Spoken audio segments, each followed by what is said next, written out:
আগামীকাল নেমন্তন্ন বাড়ি আছে, আর আমি ভুলেই গেছি যে কখন নেমন্তন্ন। কি একটা হাসির ব্যাপার হয়েছে জানো, আমি ভুলেই গেছি কখন নেমন্তন্ন। এবার নেমন্তন্ন করতে যখন এসছে তখন বলে গেছে সকালবেলা চলে যেও, হুম সকাল থেকে চলে যেও। তো ঠিক আছে, আমাদের ক্লোজ অনেক আত্মীয়। তো আমি বলছি কি সাধারণত তো এই নেমন্তন্নগুলি দুপুরবেলা হয়, তাহলে তো দুপুরবেলা নেমন্তন্ন, আমি তো সেটা চিন্তা করে রেখেছি। হঠাৎ করে এখন বসে বসে একটু টিভি দেখছি, টিভি তো আমি দেখি না, কি মনে করে ঘরটায় গিয়ে কি দেখি তো নেমন্তন্ন কার্ডটা একটু হাতে নিয়ে কটায় নেমন্তন্ন, মানে বলে না আপনারা আসবেন দীপ্রাহরিক, হ্যাঁ দিন আমাদের সাথে বলে না, মানে যেটা আসবেন ওই টাইমে আপনাদের সাথে একটা প্রীতিভোজ বা একসাথে একটুখানি আশীর্বাদ করে যাবেন, যেটা বলেন। দেখি সন্ধ্যাবেলা লেখা, তার মানে আমি দুপুরবেলা যদি যাইতাম কি অবস্থা হতো।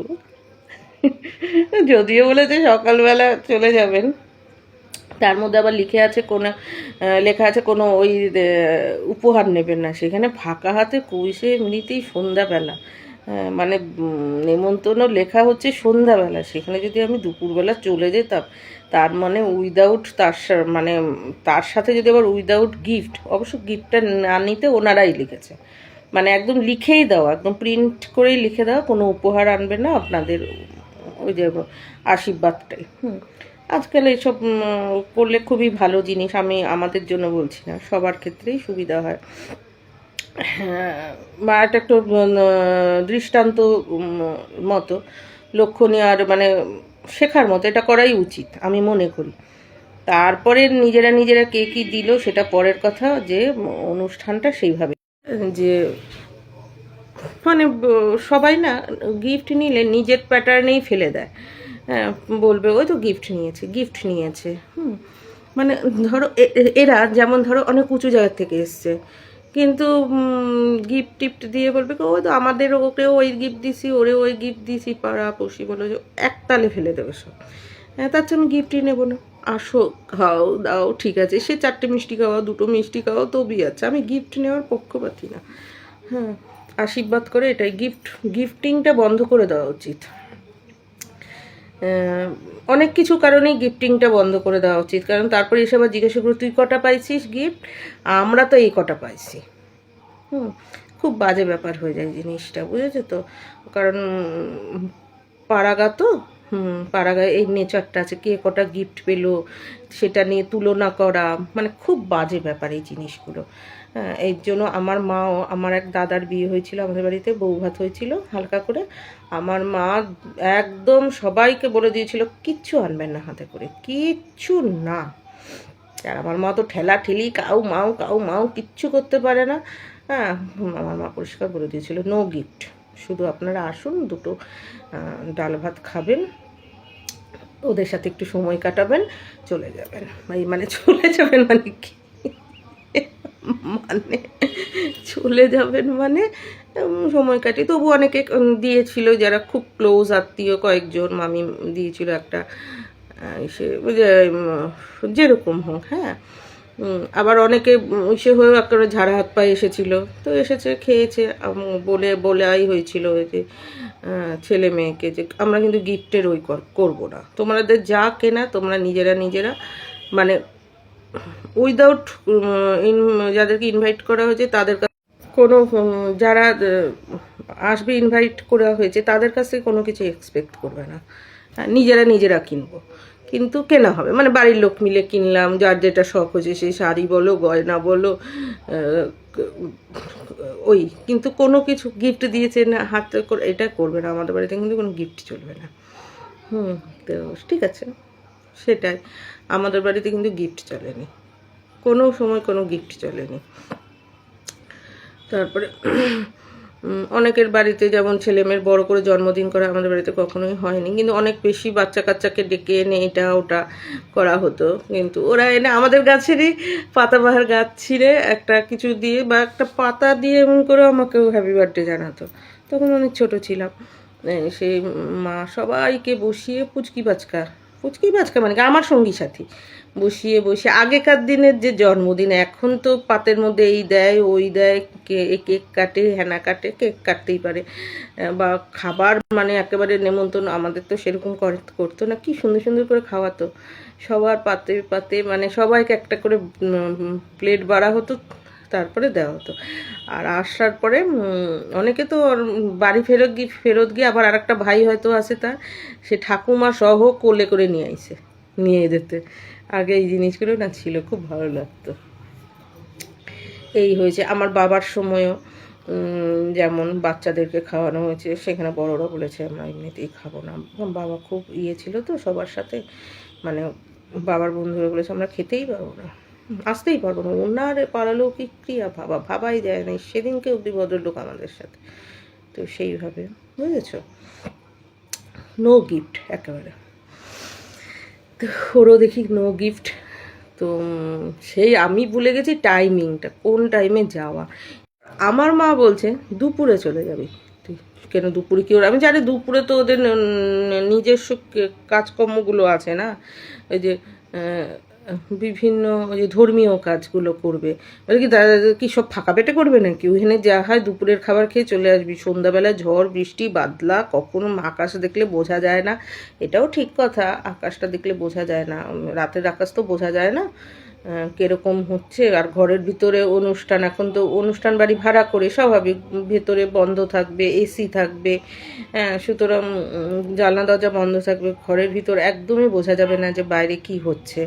বুঝতে পেরেছো তো, বাইরে কি হচ্ছে একদমই বোঝা যাবে না। তো এর মধ্যে যদি বৃষ্টি বাদলা শুরু হয়ে যায় তাহলে আমার হয়ে যাবে মুশকিল। আমার বাড়ির থেকে খুব একটা দূরে নয়, তবে হাঁটা পথেও নয়, একটা অটো করে যেতে হয়। আর আর ওখান থেকে টোটো পেলে সবচেয়ে ভালো। টোটো করে কতটা পাবো তারও মানে ওই আছে। আর অন্যর সাথে যে তাল মিলিয়ে যাব, তারা কখন ফিরবে, গল্পে মশগুল হয়ে যাবে। আমার নিজের স্বাধীনতায় থাকতে আমার ভালো লাগে। এই হচ্ছে ব্যাপার। বা হ্যাঁ, আর অন্যের সাথে যেতে ভালো লাগে, যদি আমার বাড়ির থেকেই বা আমার পাশের বাড়ির থেকেই যেত এরকম। হ্যাঁ, আমাদের তো তা না, অনেকটা একটু ইসে আছে, তারা তাদের মতো, তাদের ছেলেমেয়েরা আসবে, তা সেইভাবে যাবে তারা, এক একটা টিম এক একভাবে। তো আমার পক্ষে নিজে নিজে যাওয়াই ভালো। তো মা বলছে তোর যদি ইয়ে হয় কালকে যাবি না, অন্য দিন যাবি। মা বলছে অন্য দিন যাবি, ফোন করে চলে যাবি অন্য দিন, সেটাই ভালো। খাওয়াটা তো মেইন না, বাচ্চাটাকে অন্নপ্রাশনে নেমন্তন্ন, বাচ্চাটাকে আশীর্বাদ আদর, ওর সাথে একটু থাকা খেলা, সেটাই হচ্ছে মেইন। আছে তো ওরা অনেক দিন, ওই করে যাবে। মা না রাতে ছাড়তে চায় না, রাতে মানে আশেপাশের বাড়ি ওইটুকুনিই ছাড়তে চায়, এর বাইরে ছাড়তে। জলের দিন তো কোনো গ্যারান্টি নেই, যা গরম দিচ্ছে। আর গরম ছাড়াও এখন একটু ঝড় জলের দিন। আজকে না আওয়াজটা খুব সুন্দর আসছে, ফ্যানটা চালানো নেই তো, অন্যদিন তো সারাক্ষণ হুস হুস হুস হুস করে, মানে হুস হুস হুস হুস হুস হুস করতে থাকে। সেই বলছে আজকে কিন্তু আওয়াজটা বেশ মানে কি বলে শোনা যাচ্ছে না। তা মাইক থাকলে আরও শোনা যেত। তার মধ্যে আমার হাঁচি কাশি হয়েছে, তো এই যে দেখো ঘামতে শুরু করেছি। আজকে আরও 2টো পাউডার নিয়ে এসেছি কিনে। এবার দেখেছো নবরত্ন যে সাদা আর হালকা মিষ্টি সবুজ রঙের যে ইয়েটা, আগে শাহরুখ খান অ্যাড দিত নবরত্ন পাউডার, এত বড় বড় হতো, এত বড় বড় 400 গ্রামের হতো। এবার একটা নবরত্ন 400 গ্রামের বেরোয়নি, দেখেছো 100 না 150 গ্রাম অবধি আছে। তার সাথে আবার একটা তেল, নবরত্ন কুল তেল, ছোট্ট। হ্যাঁ, দুটোই ছোট। আমার তো কুল তেলের কোনো প্রয়োজনই নেই, আমার বড় নবরত্ন পাউডার দরকার ছিল জানো। আমার নবরত্ন মেখে অভ্যাস, আর নাইসিলটা মেখেছি, আমার তো ঠান্ডাই লাগে না। আমি নবরত্ন পাউডার মেখে গেলবার খুব উপকার পেয়েছিলাম, মানে গরমের মধ্যে সারা গায়ে লাগিয়ে রাখতাম, মনে হতো যেন ঠান্ডা ফিল হচ্ছে। আবার যখনই ওইটা ঠান্ডাটা চলে যাচ্ছে আবার লাগিয়ে রাখতাম, মানে বলতে পারো ওই নবরত্ন পাউডার মেখে আমার আর এসি কিনতে হয়নি। হ্যাঁ, আর এইবার নবরত্নটা পাইনি, নাইসিল লাগিয়েছি। আর নাইসিল সম্পর্কে অনেকে শুনেছি, যতই নাইসিল লাগাও না কেন তোমার ঠান্ডা যায় না, ঘামাচি যায় না। আমার ঘামাচি গজিয়ে গেল উল্টো। হ্যাঁ, আর যাদের ঘামাচির ওপরে নাইসিল লাগিয়েছে তাদের সেই জায়গাগুলো নাকি কালো কালো কালো কালো হয়ে যায়। এবং সত্যি তাই, আমার তো হাতের মধ্যে হয়, মানে শ্বেত গ্রন্থিটা বোধহয় আমার হাতের মধ্যে, সেইখানে আমি লাগিয়েছি, আমার কেমন কালো ছিটছিট হয়ে গেছিলো জানো তো। কেন যে নাইসিলটা এরকম, সে নাইসিলই কিনতে হলো। নাহলে আর একটা ছিল কি ব্র্যান্ড, ওই জীবনে আমি নামও শুনিনি, কিচ্ছু শুনিনি, ওই একটা ব্র্যান্ড ছিল, ওইসব যে কিছু লাগানো যায় বলো, বিচ্ছিরি বিচ্ছিরি গন্ধ বেরোয়।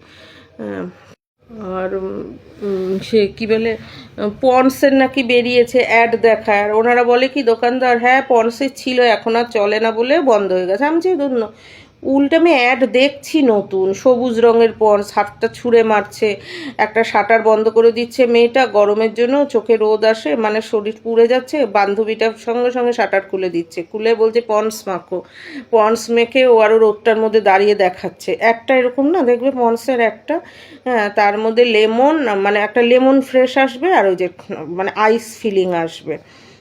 সেই পন্সটা পেলাম না জানো তো, কতবার করে চাইলাম ওই পন্স ঠান্ডা ঠান্ডাটা, পন্সটাও পেলাম না, নবরত্ন 400 গ্রামটা পেলাম না। এখন হাবড়ায় পাবো কিনা জানি না, হাবড়ায় কে যায়, যেতেও তো ইচ্ছা করে না, বাপরে বাপ যা জ্যাম হাবড়াতে, এই আর কি, বুঝতে পেরেছো তো। নাহলে একটু হাবড়ায় যাওয়া দরকারও ছিল, অনেক কাজ হতো। এদিকে হাবড়ায় যাদের চিনি তারা যে কোথায় আছে, কখন যে কোথায় থাকে তাও আমি বলতে পারছি না ঠিক মতো করে। খিদা পাইছে এইবার, মোনাকে খাবার দিয়ে দিলাম, মোনা আবার এখন এমন জায়গায় আস্তানা গেড়েছে ঘরের, এমন প্লটটাকে ও নিয়েছে যেখান থেকে ও দেখতে পায় এমন ডাইরেক্ট আমরা কি করছি না করছি। এমনকি ওর পুচকুগুলো ছোট ছোট কান শুধু দেখা যায় এমন এমন করা, ওরাও দেখছে, ওরাই বোধহয় মার কানে দিয়ে দাও, মা উঠেছে চেয়ার থেকে দৌড় মারো শিগগির, হ্যাঁ বুঝেছো তো, মা বড় বেশি টিভি দেখছে, যাও গিয়ে নাড়া দিয়ে আসো, যাও। আমরাও দেখতে পাই। আর পুচকু পুচকু কানগুলি এমন এমন এমন এমন করে মায়ের ওপর দিয়ে, যে মা, ওর মাই সব শেখাচ্ছে বিটক্লামিগুলি, এই বিটক্লামিগুলি ওর মাই শেখাচ্ছে, দুষ্টামিগুলি, এরকমভাবে বসবি, এরকম করে ও ওয়াচ করবি, কখন নড়ে কখন চড়ে, এইখানে বসে থাকবি, একদম এই জায়গাটা দখল করে বসবি। আরে ভাই আমার